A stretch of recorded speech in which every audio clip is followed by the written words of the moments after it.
2024 Paris অলিম্পিকের gold মেডেলের জন্য লড়াই করছে আর্জেন্টিনা।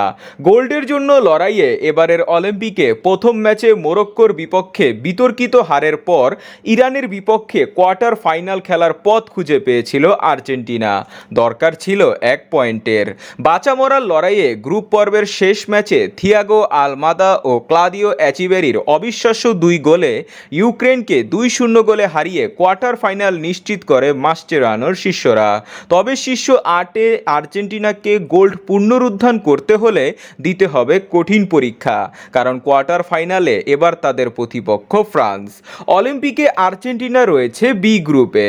গ্রুপ পর্বে আর্জেন্টিনা 3 ম্যাচ খেলে 2 জয় ও 1 পরাজয়ে সর্বোচ্চ 6 পয়েন্ট নিয়ে B2 হিসাবে কোয়ার্টার ফাইনালে উঠে আর্জেন্টিনা।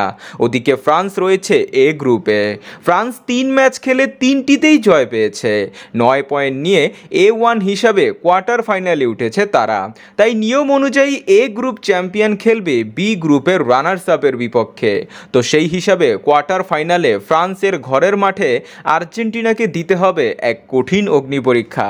2 দলের জন্যই এই ম্যাচটি হাই ভোল্টেজ ম্যাচ। 2 দলের দুর্দান্ত এই হাই ভোল্টেজ ম্যাচটি আগস্টের 3 তারিখ বাংলাদেশ সময় রাত 1টায় শুরু হবে, অর্থাৎ 2 তারিখ রাত 12টার 1 ঘন্টা পর। ম্যাচটি অনুষ্ঠিত হবে ফ্রান্সের বোর্দো স্টেডিয়ামে।